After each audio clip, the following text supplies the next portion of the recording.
mean, like everything's gonna be great.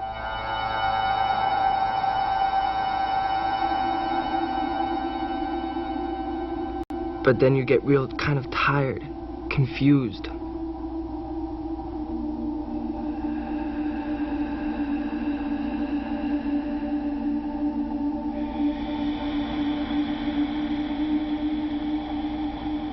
Man.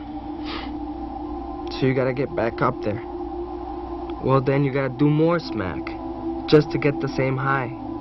So you do even more.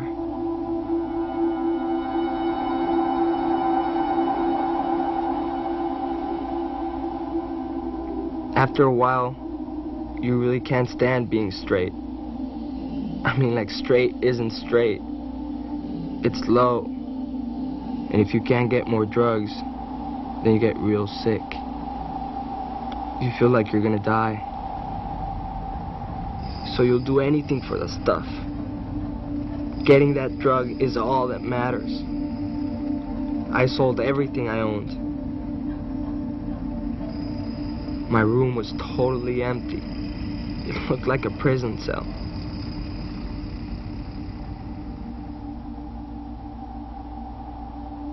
After a while, it didn't even make me feel good anymore. I had to have it, just to make it through the day, just so I wouldn't be sick. You know, you always hear about how great it is getting high.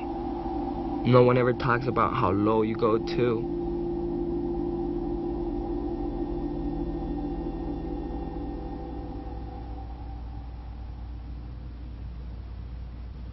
Another class of drugs that works on the nervous system is called stimulants, drugs that cause parts of the brain to work faster.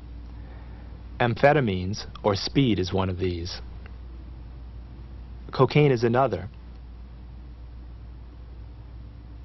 Crack, which is cocaine in a freebase form for smoking, is still another. Crack is the most potent, toxic, and addictive form of cocaine. Stimulants such as cocaine give a person a feeling of power, mental and physical. The brain is racing and the person feels great. The problems come when a person wants to get that good feeling more and more often. The racing brain cells throw other parts of the body out of order. The heart often beats rapidly and irregularly. The walls of the blood vessels tighten, which shoots the blood pressure up. The person gets jittery, tense, and anxious. And so my mind was going berserk, it was fun for a while. See, it was my birthday and everyone was over, but I was just so run down from the drugs, and I had just put more in my system, and it got confusing. Like, we couldn't get any more. I was really getting anxious. I got mad, and then I got depressed because we couldn't find any more. I was on the phone, I remember, and slamming it down. I told everyone to go home, and I spent the whole time in my room wondering how I could get more. And when you come down, you start lower than you began. And that's how I spent my 15th birthday. The place was all empty, except for me and, like, well, you know, the cake, and I felt bad. I just wanted more.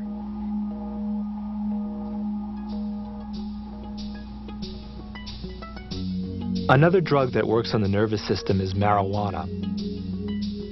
It changes the senses, the way one sees and feels about the world. It distorts the sense of space and of time. The brain may say that a car is going this fast instead of this fast. Marijuana doesn't seem to cause physical addiction, but some people become dependent on it psychologically. It does seem to cause temporary changes in the brain that affect short-term memory and learning ability. I used to say to myself, I only smoke a puff or two, like on weekends. Then it got to be every weekend, every day after school, between classes. I remember 6th to 8th grade, but I don't remember 9th and 10th. It's as if I lost a lot of memories, and still sometimes when I'm asked a question, I just can't get the words out. Before that, we used to, you know, go to the beach, the pier, ride bikes, But when we were partying, we'd get an idea and it would just sort of slip away. Or like we'd forget what we were going to do. Looking back on it, it's all kind of a blur. I really wish I could remember it better.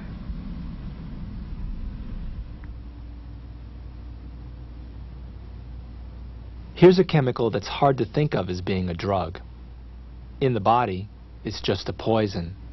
Some kids use fumes to get high, but the high can also include not being able to breathe, vomiting, and temporary paralysis.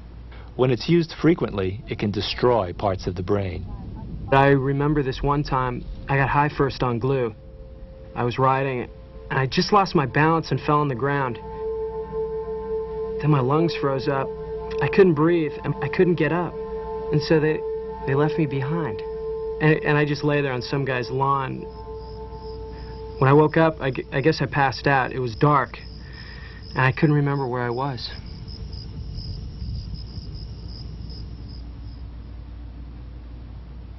There are other more powerful mind-altering drugs that change the way people see the world. Drugs such as LSD and PCP, or angel dust. These drugs seriously disrupt the nervous system. One of the special things that PCP does to the brain is act like an anesthetic, slowing the impulses that cause the feeling of pain. Without pain to give warning, highly excited PCP users often get badly hurt without knowing it. For instance, in a fight.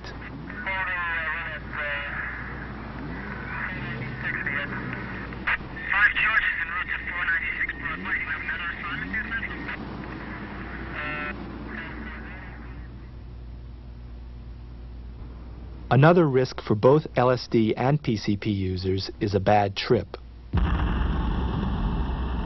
I felt like my brain was frying. I was freaking. Everything was out of control.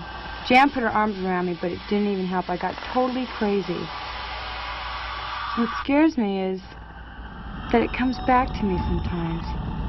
It's still there in my head someplace. That's one of the big troubles with drugs. They change the way your mind works. I mean, when you're loaded, you're so limited. There's only so many things you can do.